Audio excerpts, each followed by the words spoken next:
नमस्कार मेरे प्यारे दोस्तों, मैं वैभव एक बार फिर से आप सबका स्वागत करता हूं आपके अपने ऑनलाइन प्लेटफॉर्म पर। आप सभी मेरे भाई बहनों का बहुत बहुत स्वागत है।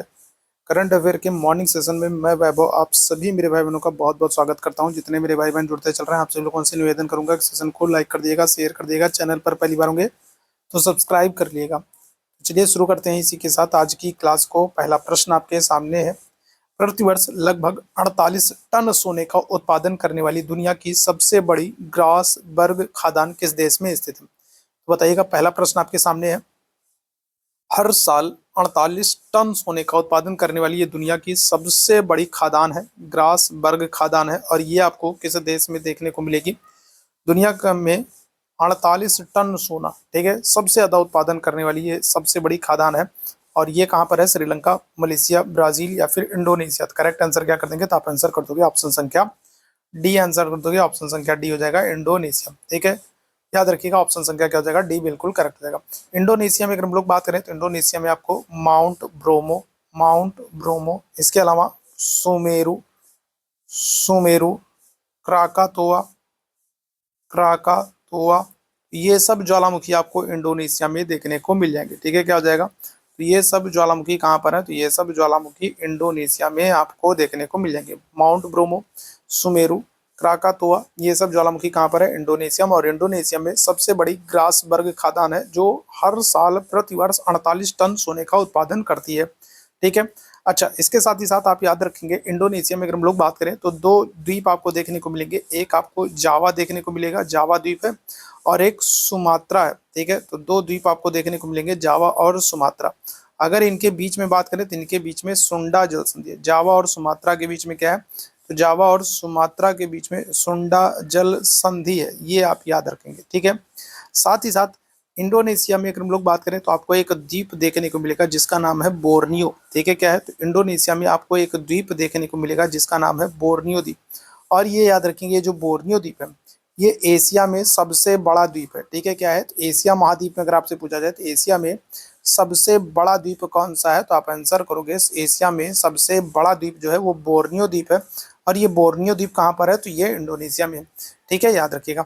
और इसी बोर्नियो द्वीप पर इंडोनेशिया की नई राजधानी है नूसंतारा। ठीक है, क्या है? तो नूसंतारा। इंडोनेशिया की पहले राजधानी क्या होती थी? तो इंडोनेशिया की पहले राजधानी होती थी जाकार्ता। ठीक है, और ये जाकार्ता कहाँ पर थी? तो इंडोनेशिया की पहले राजधानी थी जाकार्ता, और जाकार्ता जावा द्वीप पर थी। ठीक है, कहाँ पर? तो जावा द्वीप पर थी। और जावा द्वीप एशिया का सबसे छोटा द्वीप है। ठीक है, क्या है? तो अगर आपसे पूछा जाए एशिया महाद्वीप का सबसे छोटा द्वीप तो आप आंसर करोगे जावा। और इसी जावा द्वीप पर जाकार्ता स्थित है, जो कि डूबने की संभावना बताया जा रहा है कि 2050 तक ये जावा द्वीप डूब जाएगा। तो इसके बाद इंडोनेशिया की नई राजधानी बनाया गया है नूसंतारा को। नूसंतारा बोर्नियो द्वीप पर है, जो कि एशिया महाद्वीप का सबसे बड़ा द्वीप है। ठीक है, तो ये ध्यान रखिएगा। तो ऑप्शन संख्या यहाँ पर क्या हो जाएगा? डी बिल्कुल करेक्ट आंसर कर दोगे, इंडोनेशिया। ठीक है, आगे बढ़ेंगे दूसरे प्रश्न की तरफ। दूसरा प्रश्न, S&P ग्लोबल सस्टेनेबिलिटी रैंकिंग 2025 के अनुसार कौन सा बैंक शीर्ष पर है? तो दूसरे प्रश्न का आंसर करना है Canara bank, bank of Baroda, yes bank या फिर पंजाब नेशनल बैंक। क्या आंसर कर दोगे? तो दूसरे प्रश्न की बात करेंगे तो क्या हो जाएगा? तो ग्लोबल सस्टेनेबिलिटी रैंकिंग 2025 के अनुसार सीट्स पर यस बैंक है। ठीक है, कौन सा? तो ऑप्शन संख्या क्या हो जाएगा? सी बिल्कुल करेक्ट हो जाएगा, यस बैंक है। ठीक है, आगे बढ़ेंगे अगले प्रश्न की तरफ। अगले प्रश्न का आंसर करेंगे, हाल ही में किस राज्य सरकार ने स्वच्छता के बारे में राज्य की जनता के बीच जागरूकता बढ़ाने के लिए रील प्रतियोगिता शुरू की है?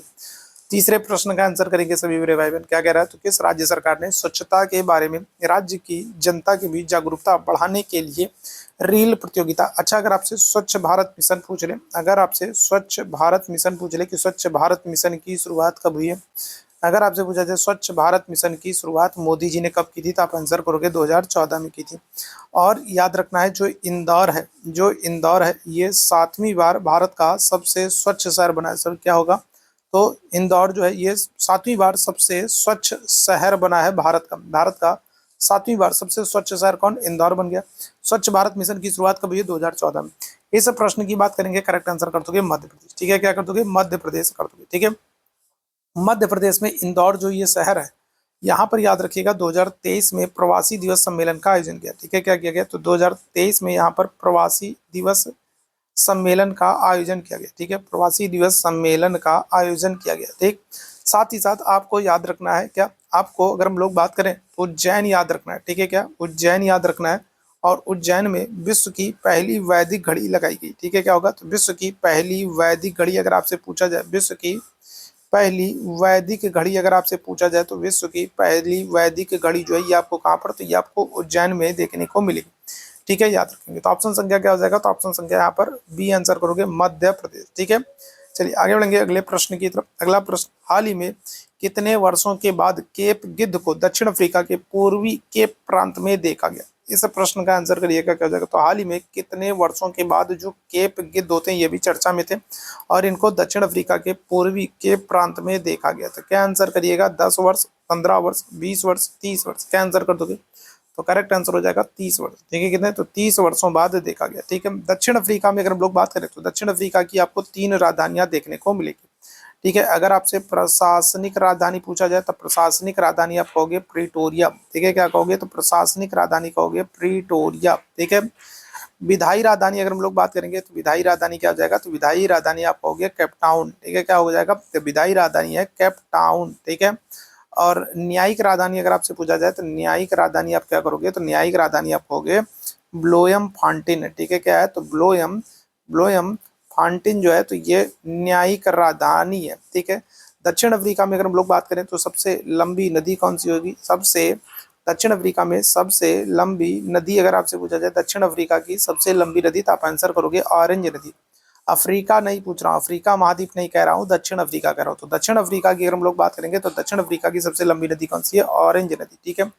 दक्षिण अफ्रीका में अगर हम लोग बात करें कौन से घास के मैदान आपको मिलेंगे, तो आप आंसर करोगे वेल्ड, ठीक है, कौन से, तो दक्षिण अफ्रीका में आपको वेल्ड घास के मैदान देखने को मिल जाएंगे, ठीक है, कौन से, तो दक्षिण अफ्रीका में आपको वेल्ड घास के मैदान देखने को मिल जाएंगे। सबसे लंबी नदी ऑरेंज नदी हो जाएगी, ठीक है। राजधानियां आपको याद रखना है, प्रिटोरिया प्रशासनिक राजधानी, केपटाउन विधायी राजधानी और ब्लोएम फांटिन जो है वो न्यायिक राजधानी हो जाएगी, क्लियर है, तो ये ध्यान रखिएगा, ठीक है। तो यहाँ पर क्या हो जाएगा, ऑप्शन संख्या डी आंसर कर दोगे, 30 वर्ष, ठीक। आगे बढ़ेंगे अगले प्रश्न की तरफ। फरवरी 2025 में भारत का जीएसटी संग्रह कितने प्रतिशत बढ़कर 1.84 लाख करोड़ रुपए हो गया। तो जीएसटी संग्रह की बात हो रही है, जल्दी से बताइएगा इस प्रश्न का क्या हो जाएगा करेक्ट आंसर। जीएसटी की अगर हम लोग बात करें, गुड्स एंड सर्विस टैक्स की अगर हम लोग बात करें तो इसको लागू करने वाला पहला देश जो है वो फ्रांस है और फ्रांस ने इसको अपने यहाँ 1954 में लागू किया था। भारत में अगर आपसे पूछा जाए पहला राज्य कौन सा है, तो भारत में पहला राज्य है असम, जिसने इसको लागू किया है। 1 जुलाई 2017 से लागू किया गया, ठीक है। जीएसटी जो है इसको 1 जुलाई 2017 से लागू किया गया। असम पहला राज्य है जिसने जीएसटी को लागू किया। जीएसटी से 101वां संविधान संशोधन संबंधित है, ठीक है, कौन सा, तो 101वां संशोधन संबंधित है जीएसटी से। जीएसटी आपका अप्रत्यक्ष कर है, ठीक है, क्या है, तो जीएसटी अगर हम लोग बात करेंगे तो जीएसटी एक अप्रत्यक्ष कर है। जीएसटी में आपसे पूछा जाए कितनी दरें हैं, तो 5 दरें हैं, ठीक है, कौन कौन सी, तो 0%, 5%, 12%, 18% और 28%, ठीक है। तो जीएसटी में अगर हम लोग बात करें तो 0%, 5%, 12%, 18%, 28%, तो 5 दरें हैं। जीएसटी आपसे संग्रहालय पूछ ले कि जीएसटी संग्रहालय कहाँ पर है, जीएसटी संग्रहालय कहाँ पर है, तो आंसर करोगे आप गोवा में, ठीक है, कहाँ पर, तो जीएसटी संग्रहालय कहाँ पर है, तो गोवा में, क्लियर है। इस प्रश्न का करेक्ट आंसर क्या हो जाएगा, 9.1%, ठीक है, क्या हो जाएगा, ऑप्शन संख्या डी आंसर कर दोगे, ठीक है, क्या आंसर करोगे, तो ऑप्शन संख्या डी आंसर कर दोगे, ठीक है। तो जीएसटी जो है फ्रांस से लिया गया है। फ्रांस अगर हम लोग बात करें, फ्रांस को जो है जीएसटी को लागू करने वाला पहला देश 1954 में लागू किया। असम पहला राज्य जिसने जीएसटी को भारत में लागू किया, 1 जुलाई 2017 से लागू होगा, 101वां संशोधन के द्वारा लागू किया जाएगा। इनडायरेक्ट टैक्स है, 5 दरें होती हैं जीएसटी में, और संग्रहालय अगर हम लोग बात करेंगे तो गोवा, ठीक है। आप बताइएगा जीएसटी जो है, तो जीएसटी का उल्लेख जो है, जिसका उल्लेख अगर हम लोग बात करें तो किस आर्टिकल में, अनुच्छेद आप बताइएगा, आप लोग मुझे कमेंट करके बताइएगा जीएसटी का उल्लेख किस आर्टिकल में, किस अनुच्छेद में, ये आप मुझे कमेंट करके बताइएगा, ठीक है। आगे बढ़ेंगे, हाल ही में किस तारीख को शून्य भेदभाव दिवस के रूप में मनाते हैं। हाल ही में किस तारीख को शून्य भेदभाव के दिवस के रूप में मनाते हैं, क्या आंसर करिएगा, 27 फरवरी, 28 फरवरी, 1 मार्च या 2 मार्च, आंसर कर दोगे आप लोग 1 मार्च को, ठीक है। कब, 1 मार्च को शून्य भेदभाव दिवस के रूप में मनाते हैं, ठीक है, कब, 1 मार्च को, क्लियर है। आगे बढ़ेंगे अगले प्रश्न की तरफ। हाल ही में अंतरराष्ट्रीय मुद्रा कोष ने किस देश को लगभग 33 करोड़ 40 लाख अमेरिकी डॉलर ऋण देने की घोषणा की। आईएमएफ की बात कर रहा है, ठीक है, किसी इंटरनेशनल मॉनेटरी फंड की बात कर रहा है, ठीक है, इंटरनेशनल मॉनेटरी फंड की बात कर रहा है। और इसका मुख्यालय आपको कहाँ पर, इसका मुख्यालय आपको वाशिंगटन में देखने को मिल जाएगा। ठीक है, कहाँ पर, तो वाशिंगटन में आपको देखने को मिल जाएगा। ठीक है, और जो ये IMF है, अगर हम लोग इसकी बात करें तो ये वाशिंगटन में इसका हेडक्वार्टर है। वाशिंगटन कौन सी नदी किनारे है, तो पोटोमैक नदी किनारे। ठीक है, कौन सी, तो पोटोमैक नदी के किनारे वाशिंगटन है। ठीक है, स्थापना वर्ष की हम लोग बात करें तो 1944 में स्थापना हो रही है और 1945 से क्या हो रहा है, तो ये अपना कार्य शुरू कर दे रहा है। ठीक है, याद रखिएगा। तो IMF की अगर हम लोग बात करें 44 में एक संधि के द्वारा जो है इसकी स्थापना हो रही है और 45 से ये अपना काम करना शुरू कर दे रहा था। इंटरनेशनल मॉनेटरी फंड वाशिंगटन में इसकी हेडक्वार्टर है, पोटोमैक नदी के किनारे। और इसने किस देश को ऋण देने की घोषणा की है, तो आप आंसर कर दोगे श्रीलंका। ठीक है, क्या हो जाएगा, श्रीलंका। श्रीलंका की अगर हम लोग बात करें, श्रीलंका की अगर हम लोग बात करें तो श्रीलंका को आपको याद रखना है, श्रीलंका जो है इसको पूर्व का मोती भी कहते हैं। ठीक है, क्या कहते हैं, तो इसको पूर्व का मोती कहते हैं। साथ ही साथ आपको याद रखना है श्रीलंका को सिंघल द्वीप भी कहते हैं। ठीक है, क्या करते हैं, तो सिंघल द्वीप भी कहते हैं। ठीक है, इसके अलावा अगर हम लोग बात करें तो श्रीलंका जो है चारों तरफ से जल से घिरा हुआ है, इसलिए श्रीलंका को द्वीपीय देश भी कहा जाता है। श्रीलंका की सबसे लंबी नदी कौन सी हो जाएगी, तो आप आंसर कर दोगे महावेली गंगा। ठीक है, क्या हो जाएगा, तो श्रीलंका की सबसे लंबी नदी जो है वो महावेली गंगा है। और श्रीलंका के संदर्भ में आपको याद रखना है, ठीक है, यहाँ की जो जनजाति है, जनजाति का नाम क्या है, तो वेद्दा। श्रीलंका के जो मूल निवासी है वो क्या होते हैं, तो वो वेद्दा कहलाते हैं। श्रीलंका पूर्व का मोती है, सिंघल द्वीप है, द्वीपीय देश है, महावेली गंगा यहाँ की सबसे लंबी नदी है, वेद्दा यहाँ के मूल निवासी होते हैं। ठीक है, आपको याद रखना। क्लियर है, तो ये ऑप्शन संख्या आपका क्या हो जाएगा, तो बी बिल्कुल करेक्ट हो जाएगा। भारत और श्रीलंका के बीच में कौन सा अभ्यास होता है, तो आप आंसर करोगे स्लीनेक्स अभ्यास होता है। ठीक है, कौन सा, तो स्लीनेक्स अभ्यास। स्लीनेक्स अभ्यास जो है ये भारत और श्रीलंका के बीच में होता है, स्लीनेक्स अभ्यास, ये याद रखेंगे। क्लियर है, आगे बढ़ेंगे अगले प्रश्न की। अगला प्रश्न, हाल ही में भारत कोकिला सरोजनी नायडू की पुण्यतिथि मनाएगी, तो बताइएगा क्या हो जाएगा। तो सरोजनी नायडू की अगर हम लोग बात करें तो देखो इनका जो जन्म दिवस है, इनका जन्म दिवस अगर हम लोग बात करें, सरोजनी नायडू की अगर हम लोग जन्म दिवस की बात करें तो इनका जन्म दिवस 13 फरवरी। ठीक है, और 13 फरवरी को क्या करते हैं, 13 फरवरी को राष्ट्रीय महिला दिवस मनाया जाता है। भारत में क्या करते हैं, तो सरोजनी नायडू को राष्ट्रीय महिला दिवस के रूप में मनाया जाता है इनके जन्म दिवस को। सरोजनी नायडू का जन्म दिवस कब है, 13 फरवरी को। और 13 फरवरी को ही आपको याद रखना है रेडियो दिवस भी मनाया जाता है। ठीक है, क्या करते हैं, तो 13 फरवरी को रेडियो दिवस भी मनाया जाता है। ठीक है, और राष्ट्रीय महिला दिवस भी मनाया जाता है।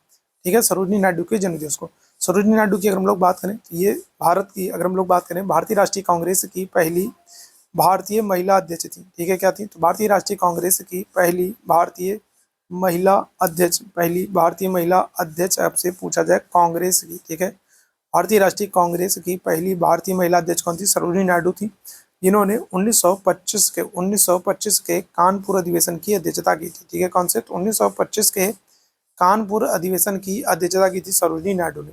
ठीक है, और इनकी पुण्यतिथि अगर हम लोग बात करें, 8वें प्रश्न का आंसर करिएगा क्या जाएगा करेक्ट आंसर, तो अभी हम लोग बात करेंगे तो 76वीं पुण्यतिथि। ठीक है, कौन सी, इनकी 76वीं पुण्यतिथि मनाएगी। ऑप्शन संख्या क्या हो जाएगा, तो सी बिल्कुल करेक्ट आंसर कर दोगे। सरोजनी नायडू का जन्म दिवस 13 फरवरी को मनाया जाता है। 13 फरवरी को किस दिवस के रूप में, राष्ट्रीय महिला दिवस, और 13 फरवरी को रेडियो दिवस के रूप में भी मनाते हैं। पहली भारतीय महिला है अध्यक्ष है भारतीय राष्ट्रीय कांग्रेस की, इन्होंने 1925 के कानपुर अधिवेशन में अध्यक्षता की थी। इनकी पुस्तक की बात करेंगे तो इनकी पुस्तक का नाम है, इनकी पुस्तक का नाम क्या है, तो इनकी पुस्तक का नाम है गोल्डन थ्रेशोल्ड। ठीक है, क्या है, गोल्डन थ्रेशोल्ड। ठीक है, क्या हो जाएगा, तो गोल्डन थ्रेशोल्ड जो है तो इनकी पुस्तक का नाम है। ठीक है, और इन्हें भारत कोकिला भी कहा जाता था, ये भी याद रखिएगा। ठीक है, आगे बढ़ेंगे अगले प्रश्न की तरफ। अगले प्रश्न का आंसर करिएगा, निम्न में से किसके द्वारा कोलकाता में आगामी भारतीय भूवैज्ञानिक सर्वेक्षण के 175वें स्थापना दिवस समारोह का उद्घाटन किया गया।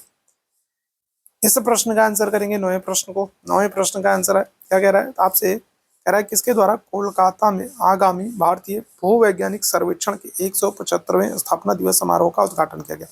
नरेंद्र मोदी, अमित शाह, वाणिज्य एवं उद्योग मंत्री पीयूष गोयल या फिर कोयला एवं खान मंत्री जी किशन रेड्डी। आंसर क्या हो जाएगा, तो आप आंसर कर दोगे ऑप्शन संख्या डी, जी किशन रेड्डी को। ये कोयला एवं खान मंत्री हैं जी किशन रेड्डी। ऑप्शन संख्या क्या हो जाएगा, डी बिल्कुल करेक्ट हो जाएगा। ठीक है, आगे बढ़ेंगे अगले प्रश्न की तरफ। हाल ही में भारतीय नौसेना और किसने अपनी पहली नौसेना एंटी शिप मिसाइल का सफलतापूर्वक परीक्षण किया, तो डीआरडीओ हो जाएगा, इसरो हो जाएगा, बार्क हो जाएगा या फिर आईएससी हो जाएगा। बताइएगा क्या हो जाएगा इस प्रश्न का आंसर, तो अभी हाल ही में भारतीय नौसेना और किसने अपनी पहली नौसेना एंटी शिप मिसाइल का सफलतापूर्वक परीक्षण किया। आंसर आप कर दोगे किसको, डीआरडीओ को कर दोगे। ठीक है, किसको, डीआरडीओ को कर दोगे। डीआरडीओ की स्थापना कब हो रही है, 1958 में हो रही है। ठीक है, कब हो रही है, तो 1958 में डीआरडीओ की स्थापना हो रही है। Defence research and development organisation, defence research and development organisation. प्रतिवर्ष किस तारीख को विश्व वन्यजीव दिवस मनाते हैं?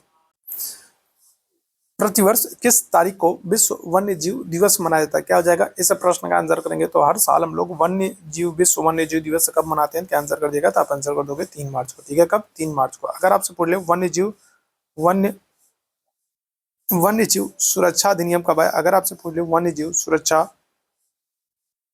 अधिनियम ये कब आया? वन्य जीव सुरक्षा अधिनियम कब आया? तब आंसर क्या करोगे? 1972 में। ठीक है, वन्य जीव सुरक्षा अधिनियम कब आया? तो आप आंसर कर दोगे 1972 में। और विश्व वन्य जीव दिवस हम लोग कब मनाते हैं? तो आप आंसर कर दोगे कब? 3 मार्च को मनाते हैं। ठीक है, कब? 3 मार्च को मनाते हैं। क्लियर है? आगे बढ़ेंगे अगले प्रश्न की तरफ। हाल ही में कहाँ 9वें राष्ट्रीय स्वास्थ्य शिखर सम्मेलन का उद्घाटन किया गया? 9वें राष्ट्रीय स्वास्थ्य शिखर सम्मेलन का उद्घाटन किया गया। ठीक है, अच्छा अगर आपसे विश्व स्वास्थ्य दिवस पूछ ले, अगर आपसे विश्व स्वास्थ्य दिवस पूछ ले तब आंसर क्या करोगे? तो विश्व स्वास्थ्य दिवस कब मनाया गया? आप आंसर कर दोगे 7 अप्रैल को। ठीक है, कब? तो 7 अप्रैल को विश्व स्वास्थ्य दिवस मनाया गया। 7 अप्रैल को क्यों मनाते हैं? क्योंकि आपको याद रखना है 7 अप्रैल 1948 को क्या हो रहा है? तो WHO की स्थापना हो रही है, वर्ल्ड हेल्थ ऑर्गेनाइजेशन की स्थापना हो रही है। कब? 7 अप्रैल 1948 को। और इनका हेडक्वार्टर आपको कहाँ पर? विश्व स्वास्थ्य संगठन का WHO का मुख्यालय आपको कहाँ पर? तो जिनेवा में देखने को मिलेगा। और इसकी स्थापना 7 अप्रैल को हुई थी, इसीलिए 7 अप्रैल को विश्व स्वास्थ्य दिवस मनाते हैं। तो राष्ट्रीय स्वास्थ्य शिखर सम्मेलन का उद्घाटन कहाँ पर किया गया? अभी आपसे ये प्रश्न पूछ रहा है। करेक्ट आंसर आप कर दोगे उड़ीसा में। ठीक है, कहाँ पर? तो आप आंसर कर दोगे ऑप्शन संख्या बी, उड़ीसा में। ठीक है, चलो आगे बढ़ेंगे अगले प्रश्न की तरफ। हाल ही में भारतीय सेना प्रमुख ने कहा युद्ध स्मारक पर भारतीय सैनिकों को श्रद्धांजलि दी? तो बताइएगा क्या हो जाएगा? अभी हाल ही में भारतीय सेना प्रमुख जो है इन्होंने कहां पर युद्ध स्मारक पर भारतीय सैनिकों को श्रद्धांजलि दी है? अमेरिका, फ्रांस, चीन या फिर ऑस्ट्रेलिया? क्या आंसर हो जाएगा? करेक्ट आंसर क्या करिएगा? आप आंसर कर दोगे फ्रांस। ठीक है, क्या कर दोगे? तो आप आंसर कर दोगे फ्रांस। ठीक है, याद रखेंगे फ्रांस। ठीक है, फ्रांस की अगर हम लोग बात करें, फ्रांस की राजधानी क्या है? तो पेरिस है। ठीक है, क्या है? तो पेरिस है। और पेरिस कौन सी नदी किनारे है? तो सीन नदी के किनारे। ठीक है, फ्रांस में आपको यूनेस्को का मुख्यालय देखने को मिल जाएगा। यूनेस्को की स्थापना कब हो रही है? तो यूनेस्को की अगर हम लोग स्थापना की बात करें तो यूनेस्को की जो स्थापना है ये हो रही है 1945 में। ठीक है, कब हो रही है? तो 1945 में हो रही है। और यूनेस्को का हेडक्वार्टर कहाँ पर है? फ्रांस में। ठीक है, फ्रांस की राजधानी पेरिस में यूनेस्को का मुख्यालय है और यूनेस्को की स्थापना हो रही है 1945 में। ठीक है, फ्रांस की राजधानी क्या है? पेरिस है। और कौन सी नदी किनारे? सीन नदी के किनारे। ठीक है, अच्छा जरा मुझे कमेंट करके बताओ, यूनेस्को ने 43वां विश्व विरासत स्थल किसे चुना है? भारत में यूनेस्को ने 43वां विश्व विरासत स्थल किसको चुना? जल्दी से बताओ, यूनेस्को ने भारत में 43वां विश्व विरासत स्थल किसको चुना है? जल्दी से बताइएगा क्या हो जाएगा इस प्रश्न का आंसर? फटाफट सभी लोग आंसर करेंगे। ठीक है, यहाँ पर क्या हो जाएगा? तो ऑप्शन संख्या क्या कर दोगे? तो ऑप्शन संख्या बी आंसर कर दोगे फ्रांस के जो राष्ट्रपति थे। ठीक है, फ्रांस के राष्ट्रपति कौन थे? तो आप आंसर करोगे इमैनुअल मैक्रो। ठीक है, फ्रांस के राष्ट्रपति कौन है? इमैनुअल मैक्रो है।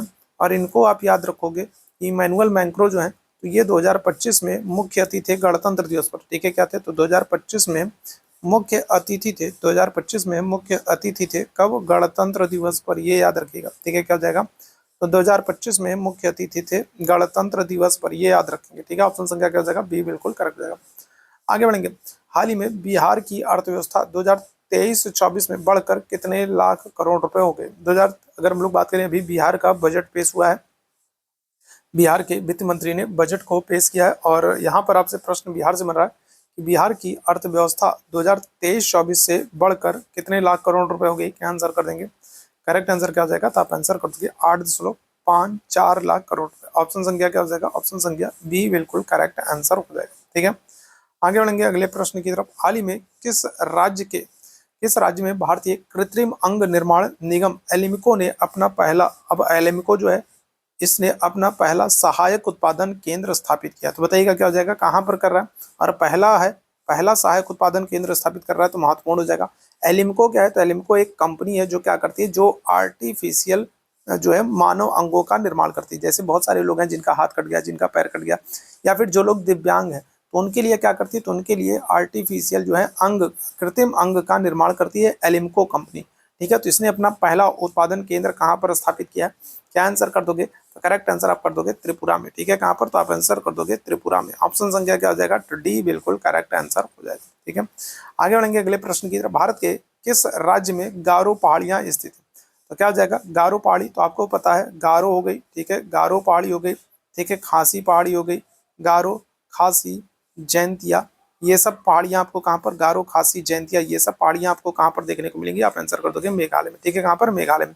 और इसी खासी पहाड़ी पर ही आपको मासिन राम देखने को मिलेगा। खासी पहाड़ी पर आपको मासिन राम देखने को मिलेगा, जो कि सबसे अधिक वर्षा वाला स्थान है। सबसे अधिक वर्षा कहाँ पर, मासिन राम में होगी, याद रखिएगा। मासिन राम कहाँ पर, खासी पहाड़ी, मेघालय आंसर कर दोगे। ऑप्शन संख्या क्या हो जाएगा, बी बिल्कुल एकदम करेक्ट हो जाएगा, ठीक है। आगे बढ़ेंगे अगले प्रश्न की तरफ। साबुन के पानी में डालने पर लिटमस पेपर का रंग बदल जाता है, बताइएगा तो क्या हो जाएगा। तो साबुन के पानी में जब हम लोग लिटमस पेपर को डालते हैं तो उसका रंग किस में बदल जाता है, नीला, नारंगी, पीला, लाल, क्या आंसर कर दोगे। तो आंसर आप कर दोगे ऑप्शन संख्या ए नीला हो जाएगा, ठीक है। क्या हो जाएगा, तो नीला आंसर कर दोगे, ऑप्शन संख्या ए हो जाएगा। आगे बढ़ेंगे अगले प्रश्न की तरफ। साझी शिल्प कला उत्तर प्रदेश के किस जिले में प्रसिद्ध है, बताइएगा क्या हो जाएगा। चलिए बताइएगा। तो अगर हम लोग बात करें साझी, साझी अगर हम लोग बात करें, बताइएगा तो क्या हो जाएगा। चलिए जल्दी से बताइएगा क्या हो जाएगा।